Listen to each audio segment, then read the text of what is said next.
하나님 말씀 제가 읽겠습니다. 마가복음 13장 28절에서 37절입니다.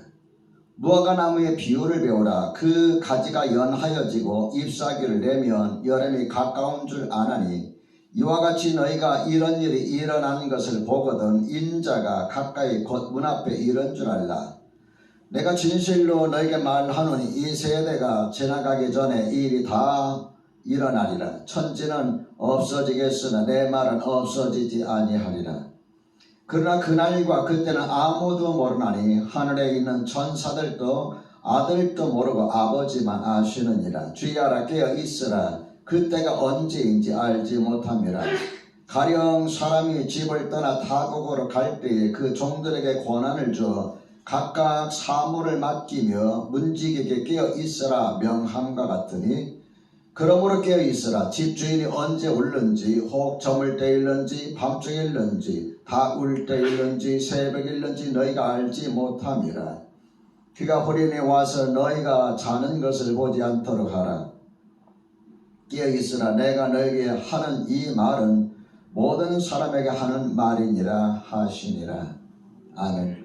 오늘 하나님께서 여러분과 저에게 주시는 말씀은 마가복음 13장입니다. 28절에서 37절까지 읽었습니다만 마가복음 13장을 중심으로 해서 그날과 그때를 누가 알 수 있을까요? 이런 제목으로 말씀을 전하겠습니다.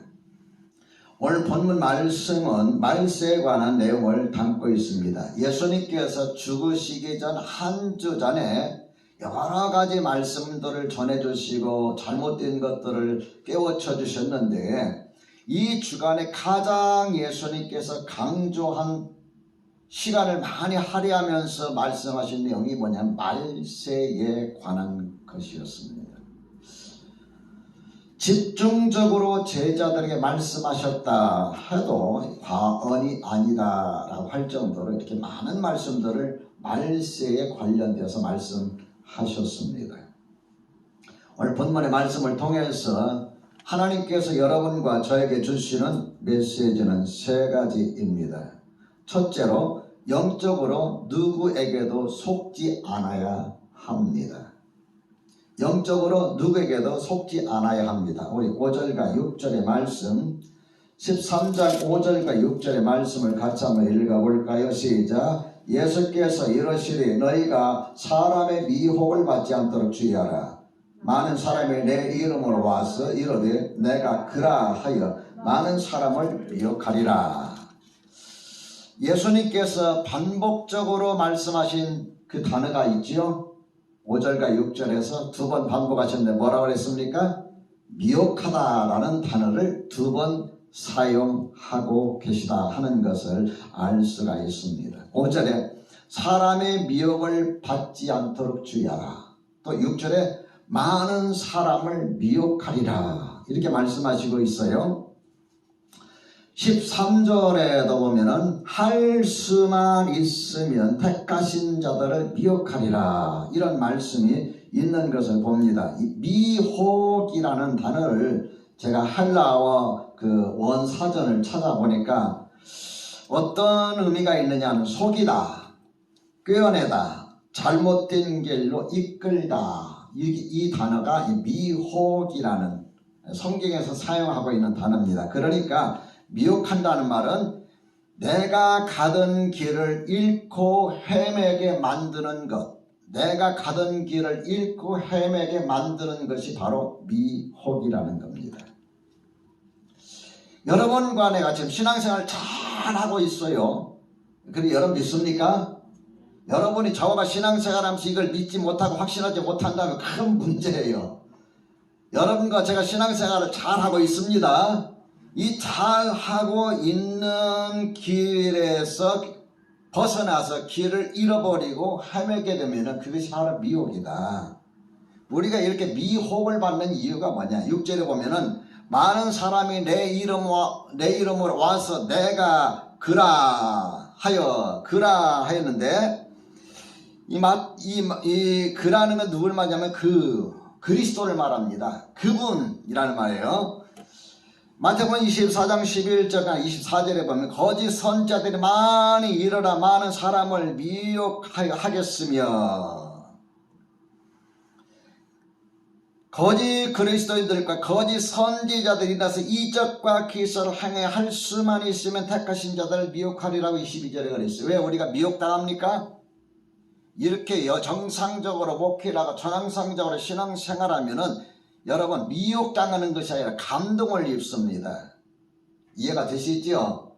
근데 푹 빠진다 그러지 않습니까? 정상적인 신앙생활은 푹 빠지는 일이 없어요. 감동을 입고 성령께서 감동시킴에 따라서 내가 마음에 결심하고 결단하고 행동하는 거지요. 근데 미혹을 받게 되냐면은 어떻게 되냐? 빠져버리고 말아요.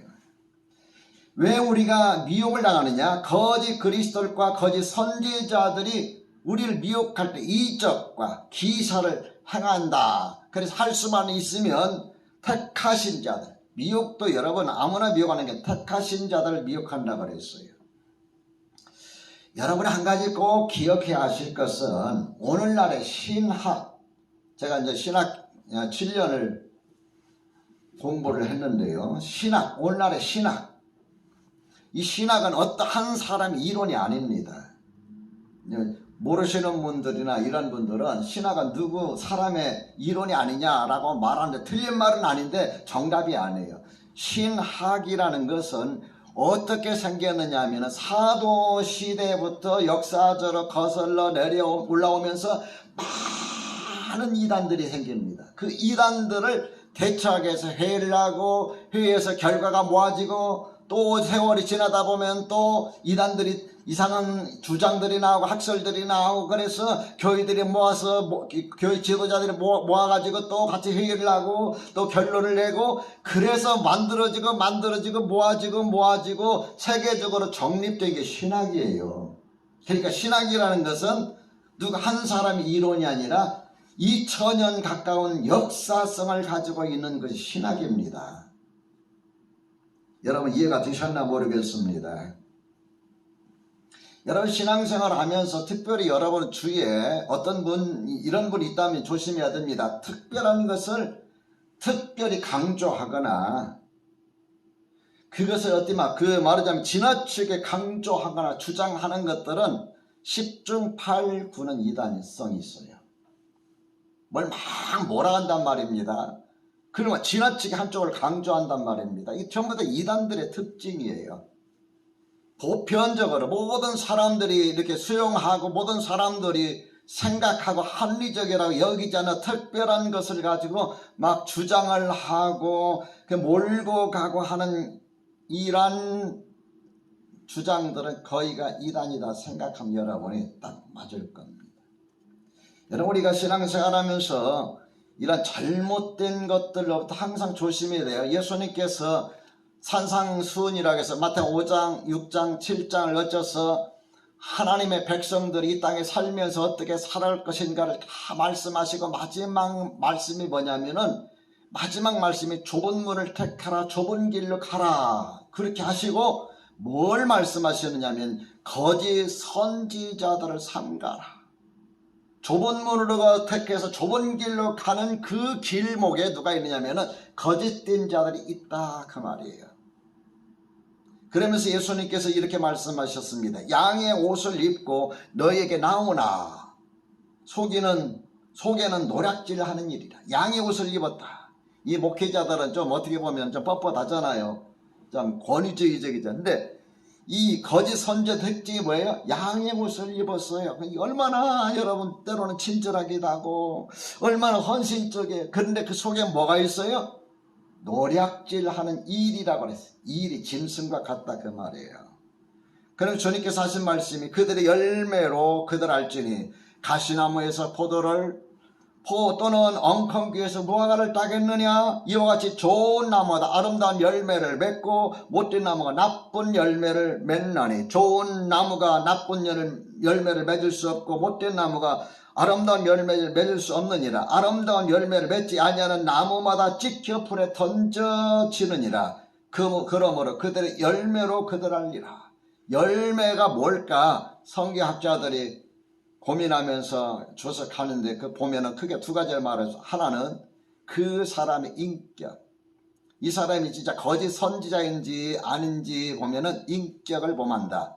예수님을 닮아갈수록 이 사람은 거짓이 아니라 참 선지자다 그 말이에요. 싹군하고 여러분 거짓 선지자의 의미가 다릅니다. 싹군은 돈을 받기 위해서 하는 생계 수단이고, 이 거짓 선자는 완전히 거짓된 자예요. 그 다음에 또 하나는 뭐냐면 그 사람이 가르치는 가르침이 정상적이냐 그렇지 않느냐. 아까 말씀드렸죠. 신학이라는 것이 하루아침에 생긴 것이 아니라 2000년 세월 흐르면서 하나하나 정리되고 갖추어진 것이 신학이다. 그래서 이런 전체적인 면에 비춰볼 때 가르침이 잘못되었다고 할 때 그것은 정상적인 것이 아니다. 주님께서 이미 다 말씀하셨어요, 우리에게. 우리가 그걸 모르기 때문에 이게 자꾸 넘어가는 거거든요. 저나 여러분 모두가 다 지금 가고 있는 내 길이 옳은 길이다. 아멘 안 하셔요? 지금 내가 믿고 있는 믿음이 올바른 믿음이다. 아멘. 그 확신이 없으면 자꾸 흔들게 되는 거예요. 자, 두 번째로 재림의 징조들을 알아야 합니다. 예수님이 다시 오실 때까지 우리가 미혹되지 않고 믿음을 올바로 지켜야 되는데, 그러면 예수님 오실 때쯤에 어떤 일들이 일어날까? 그 징조가 뭘까?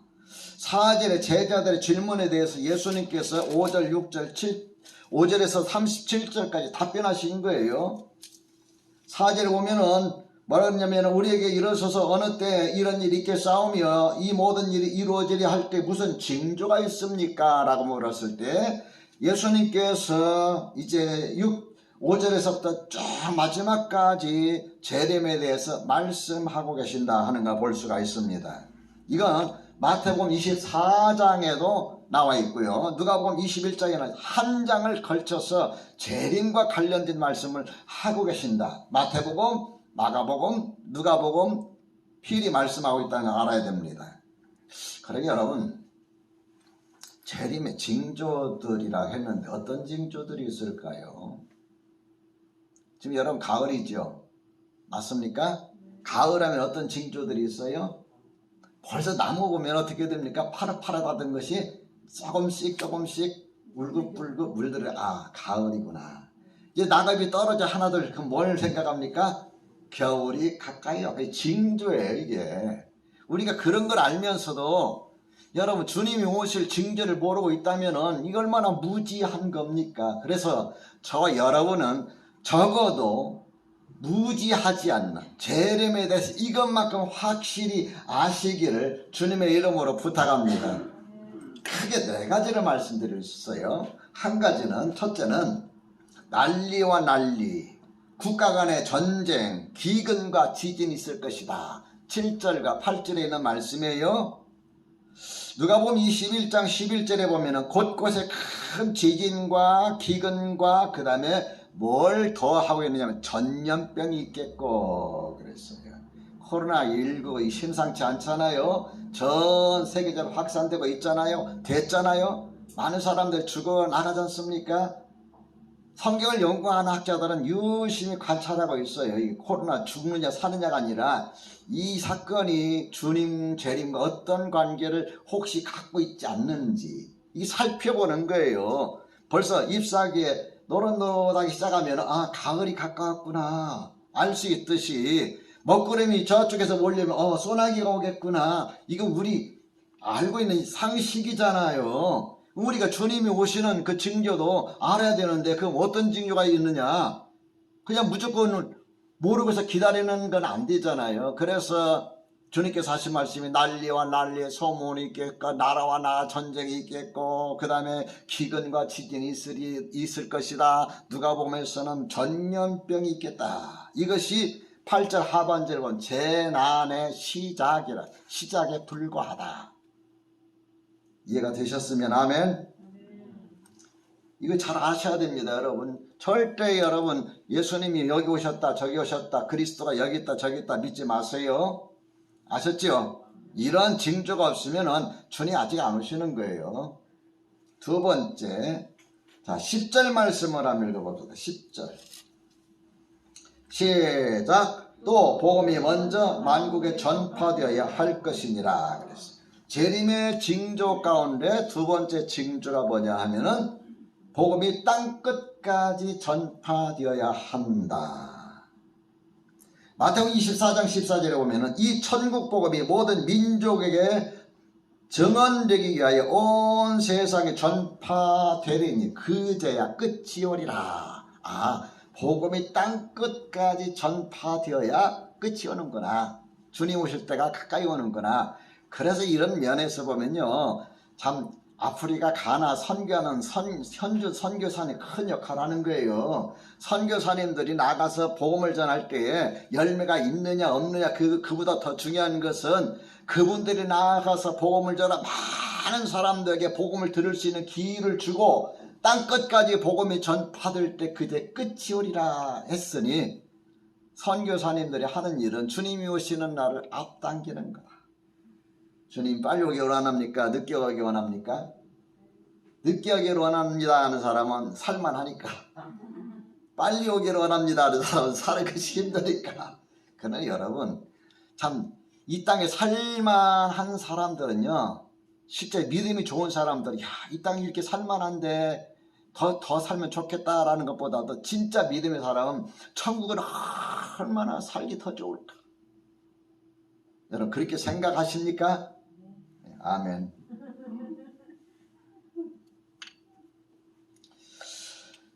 그 다음에 세 번째 징조가 있습니다. 세 번째 징조는 신앙적인 핍박이 일어나게 됩니다. 뭐가 일어난다고요? 신앙적인 핍박이 일어나는데 얼마나 박해가 크고 핍박이 크면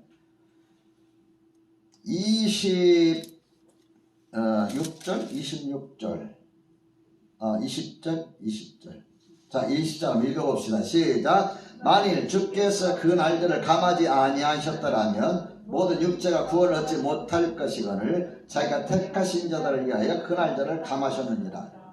19절에 보면 이는 그 날들이 환난 날이 되겠습니다. 하나님께서 창조하신 시초부터 지금까지 이런 환난이 없겠고 후회도 없으리라. 얼마나 환난이 극심했으면은 주님께서 택하신 자들을 감해 주시겠다. 너무 힘드니까 견딜 수가 없습니다.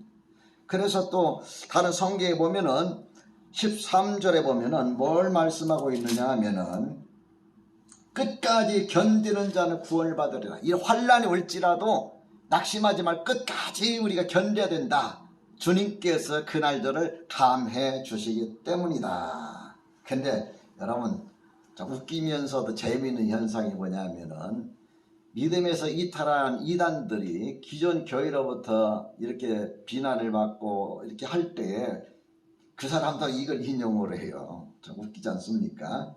자신들의 닥친 이 문제, 참 핍박, 기존 교회로부터 우리가 핍박을 받는 건 당연한 거야. 그때 잘못되고 우리가 올바른 거야. 이 얼마나 어리석은 겁니까? 그 다음에 네 번째 징조가 있어요. 네 번째 징조는 뭐냐면은 유대인들이 주님께로 돌아온다. 유대인들이 주님께로 돌아온다. 오늘 본문에는 없습니다. 로마서 11장 25절과 26절에 보면은 이런 말씀이 있습니다. 형제들아 너희가 스스로 지혜 있다 하면서도 이 신비를 너희가 모르기를 원하지 아니하노니, 이 신비한 것을 너희가 모르지 원하지 아니하노니 하면서 무슨 이야기냐면은 이 신비는 이방인의 충만한 수가 들어오기까지 이방인의 충만한 수가 들어오기까지 이스라엘의 털어는 우둔하게 된 것이라. 이방인의 충만한 수, 땅끝까지 복음이 되어서 유대인이 아닌 이방인들이 충만하게 주님께로 돌아올 때까지. 26절에 보면 그리하여 온 이스라엘이 구원을 받으리라 이렇게 말하고 있습니다. 이스라엘 백성들에게, 유대인에게도 구원의 역사가 일어나게 될 때 주님 오실 날이 거의 다 돼가는구나, 이렇게 여러분이 이해하시면 돼요. 그래서 땅끝까지 복음이 전파되는 것과 유대인들이 돌아오는 것은 밀접한 관계를 가지고 있습니다. 크게 네 가지를 말씀드렸어요. 자, 기억하시면은, 자, 첫째, 난리와 난리, 국가 간의 전쟁, 기근과 지전, 전염병이 있다. 이 세상이 흉흉해요, 사는 게. 그죠? 전쟁이 막 여기서 일어나고, 지진이 일어나고, 기근이 있고, 전염병이 돌고, 얼마나 흉흉합니까? 그래서 그 말씀 여러분 읽어보면은 이게 다 누구 탓이냐? 저 예수 믿는 놈들 탓이다라고 말할 수도 있어요. 그 핍박이 와요.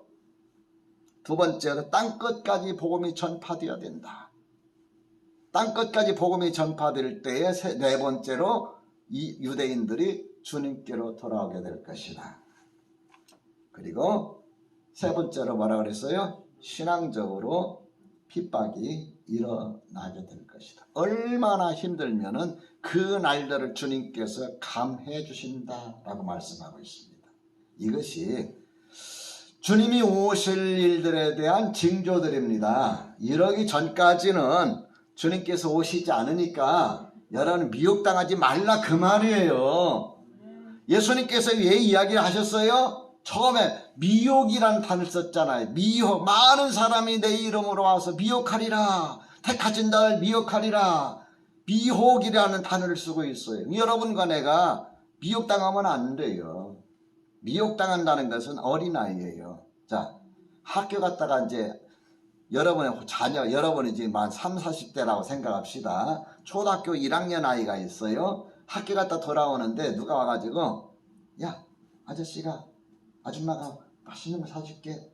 너 엄마 아빠 내가 알아 하면서 데려가요. 이게 뭐라고 합니까? 유괴라고 하는 거예요. 미혹당하는 거예요. 그 맛있는 거 먹는다고 쫓아갔는데 안 사주고 계속 사주면서 계속 데려가요. 유괴 그게. 여러분의 영혼이 유괴당하지 않도록 지키십시오. 그것이 예수님께서 마태복음 7장에서 하신 말씀의 핵심이에요. 자기를 지킬 줄 알아야 돼요. 누가 뭐라고 했을 때 흔들거리거나 넘어지면 안 됩니다. 아, 내 믿음 올바르다. 여러분이 올바르다고 생각지 않으면 저한테 성경 공부를 신청하세요.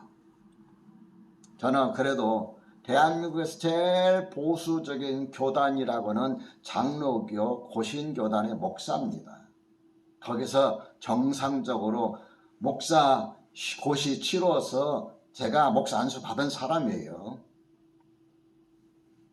그 다음에 세 번째로 항상 깨어 있어야 합니다. 32절 말씀을 같이 한번 읽어볼까요? 준비하시고 시작. 그날과 그때는 아무도 모르나니 하늘에 있는 천사들도 아들도 모르고 아버지만 아시니라. 아들도 모르고 천사도 모르고 아들도 모른다는데 어떤 사람도 보면 자기는 다 알아요. 언제 예수님 오신다. 언제 오신다. 참 대단한 이 전부 다 미혹입니다. 미혹.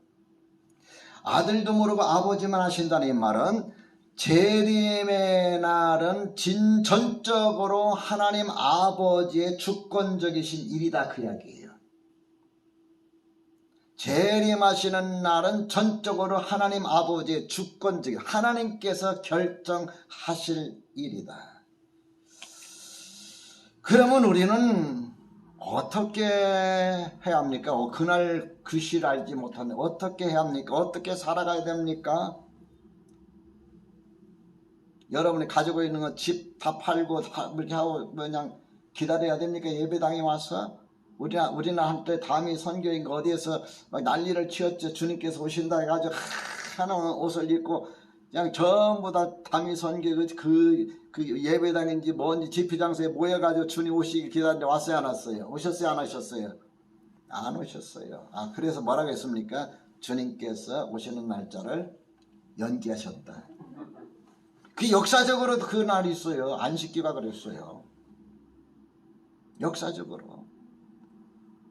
주님께서 오신다 하니까 여러분 주님께서 또 연기하십니까? 그건 없습니다. 우리 인간적으로 자꾸 그걸 꽤 맞추려고 하다 보니까 이런 현상이 나오는 거예요. 여러분 우리가 주님이 언제 오실는지 어느 때 오실는지 알지 못하는데 그럼 어떻게 해야 됩니까? 자, 33절의 말씀을 같이 한번 읽어봅시다. 시작. 주의하라, 깨어있으라. 그때가 언제인지 알지 못함이라. 어떻게 하라? 주의하라. 또 하나? 깨어있으라. 그래서 제가 깨어있다는 단어를 찾아봤어요. 근데 성경 중에 깨어있다 하는 이 단어가 복음서, 마태복음, 마가복음, 누가복음에 집중적으로 사용하고 있는데, 자, 깜짝 퀴즈. 몇 번 정도 마태, 마가, 누가복음에 깨어있다라는 단어를 썼을까요? 깜짝 퀴즈. 지금 뭐 마태복음 1장부터 누가복음까지 하려면 시간 걸려서 안 되고 대충 어림 잡아서 몇 번 정도 나올 것 같아요. 가깝게 맞힌 분에게는 제가 뭘 드릴까요? 여러분 원하는 걸 제가 드리겠습니다. 딱 맞추신 분에게 딱 원하는 거 드리고, 뭐 지구 하려면 지구 못 줘야 제가. 제 능력 한도 안에서. 뭐 몇 명? 몇 번? 7번. 또 15번. 또 20번. 40번. 21번. 근데 해답이 여기 나와 있어요. 누가 맞췄어요? 누가 맞췄을까요? 맞췄다고 생각하시는 분 저요 써세요. 그거 못 하시는 분은 이제 땡이야. 땡 탈락. 임태희 목사님 20번 아닙니다. 땡 탈락입니다. 없네. 그럼 뭐 다른 분 자신 없어요? 야, 아쉽다. 몇 번 나왔느냐 제가 찾아보니까 10하고 5번입니다. 문명물열이 안타깝습니다. 저였으면 그냥 원하는 거 해드렸는데 어쨌든 맞췄습니다. 마태복음에 5번, 마가복음에 7번, 누가복음에 몇 번? 3번. 몇 번이에요? 15번입니다. 오늘 여러분 이 말씀 본문에 보면요, 34절의 하반절에도 있고요, 35절 상반절이 있고 33절 상반절에도 있어요. 여기에서만 4번을 사용하고 있어요. 그러니까 깨어있다는 말은 말세와 굉장히 밀접한 단어다. 이해가 되시면 아멘. 깨어있다는 말은 말세와 굉장히 밀접한 단어다 하는 걸 알 수가 있어요. 깨어있다는 말이 의미가 뭔가, 어떻게 하는 것이 깨어있는 것인가. 누가복음 21장 36절 말씀을 보면은 이런 말씀이 있습니다. 누가복음 21장 34절에 보면은 너희는 스스로 조심하라. 그렇지 않으면 방탕함과 술 취함과 생활의 염려로 마음이 둔하여지고 뜻밖의 그날이 덫과 같이 너희에게 임하리라. 자, 왜 우리가 조심해야 되느냐 하면은 방탕함과 술 취함과, 여러분 아마 여기 해당은 안 돼요. 그죠? 술 취함과 방탕함 항상 짜그러 다닙니다. 술 먹고 방탕한 생활 한다 그러잖아요. 여기는 해당되지 않는데 하나 해당된 게 있어요. 생활의 염려, 뭘 먹을까 마실까 입을까, 그 때문에 새벽부터 밤늦게까지 열심히 일하고 열심히 일하다 보니까 시간 가는 줄 모르고 주일이 오는 줄도 모르고 주일 오는 줄 모르는 사람이 어떻게 주님 오시는 날을 여러분 기다리고 있을 수 있을까요? 더 어렵단 말이에요. 마음이 둔해져. 생활의 염려 때문에 먹고 마시고 입는 것 때문에 의식주 때문에 사는 것 때문에 마음이 거기에 뺏기다 보니까 둔해져요. 자, 여러분 이런 경우가 있습니다. 예를 들어서 여러분이 예배당에 와서 기도하고 있는데 제가 예배당에 볼 일에 들어왔어요. 아주 집사님 계시네 하고 옆에 서 있어요. 열심히 기도하고 있어요. 알아요 몰라요? 뭐 잘 모르죠? 그러면 집사님 기도하러 오셨네. 목사님 오셨어. 이렇게 되잖아요. 그죠? 한 곳에 집중되어 있으면은 살필 수 있는 마음의 여유가 없어요. 근데 문제는 뭐냐면은 생활의 염려, 생활 먹고 사는 것 때문에 너무 집중하다 보면은 영적으로 살필 여유가 없는 거예요. 이해가 되시죠? 그래서 마음이 둔하여지니까 뜻밖의 그날이 덫과 같이 너에게 임하리라. 뜻밖이라고 그랬어요. 주님은 이미 오시는데 나는 거기에 집중하다 보니까 뜻밖의 온 것처럼 느껴지는 거죠. 그러면서 누가복음 21장 36절에 이러므로 너희는 장차 올 이 모든 일을 능히 피하고 인자 앞에 서도록, 예수님 앞에 서도록, 따라서 합시다. 항상 기도하며. 그 다음에 무슨 단어가 나올까요? 깨어있어. 항상 기도하며 깨어있으라.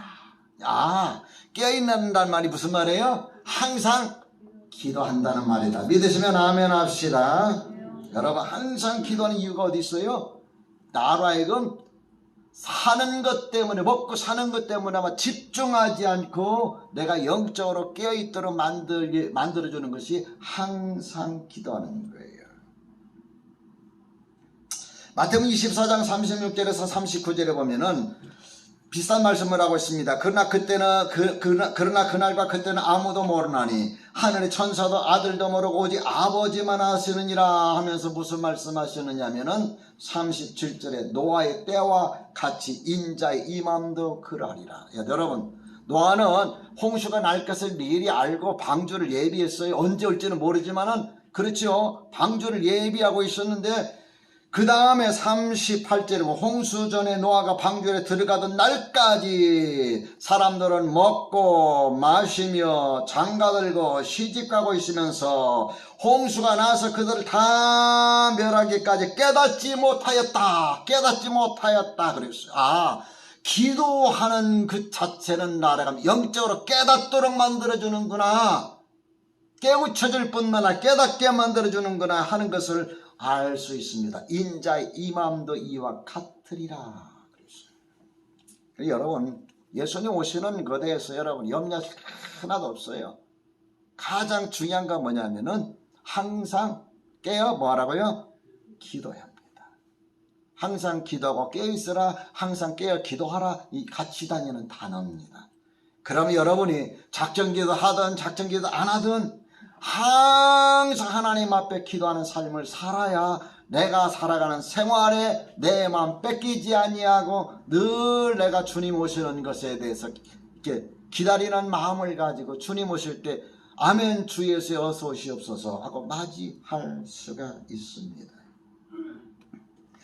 예수님의 오심은 24절에서부터 27절에 나오는데요. 그때 그 환난 후 해가 어두워지며 달이 빛을 내지 아니하며 별들이 하늘에서 떨어지며 하늘에 있는 권능들이 흔들리리라. 26절 읽어봅시다. 시작. 그때 인자가 구름을 타고 큰 권능과 영광을 오는 것을 사람들이 보리라 그랬어요. 태어나는 것이 아닙니다. 메시아는 다시 태어나는 것이 아니라 사람들이 뭐하리라? 보리라 그랬어. 27절 또 그때 그가 천사들을 보내어 자기가 택하신 자들을 땅 끝으로부터 하늘 끝까지 사방에서 모으리라 이렇게 말씀하고 있습니다. 예수님 오심에 대해서 우리가 여기서 두 가지 알 수 있죠. 하나는 모든 사람들이 보리라. 그러니 나도 예수님이 오시는 것을 보게 된다. 믿으시면 아멘 합시다. 그 다음에 두 번째, 나는 구원받았는데 혹시 나를 안 데려갈까 봐서 염려할 것 없어요? 택하신 자들을 사방 이 끝에서 저 끝까지 모으시라. 믿으시면 아멘 합시다. 데살로니가전서 4장 16절과 17절의 말씀 보면 이렇게 말씀하고 있어요. 주께서 호령과 천사장의 소리와 하나님의 나팔 소리로 친히 하늘로부터 강림하시리니 그리스도 안에서 죽은 자들이 먼저 일어나겠고. 누가 먼저 일어나요? 죽은 자들이 먼저 일어나서 주님 앞에 끌려 올라가고 17절에 보면 그 후에 우리 살아남은 자들도 그들과 함께 구름 속으로 끌어올려 휴거라는 말입니다. 구름 속으로 끌어올려 공중에서 주를 영접하게 하시리니 공중에서 주님을 영접하게 하시니 그리하여 우리가 항상 주와 함께 있으리라. 클라이막스. 세상 사람들, 안 믿는 사람들의 그날이 심판의 날이지만 믿는 여러분과 저에게는 주님을 맞이하는 클라이막스 절정의 인생의 최절정, 역사의 최절정의 시간이라는 걸 기억하시고 그날을 늘 사모하면서 깨어서 뭐 할까요? 기도하시기를 주의 이름으로 축원합니다.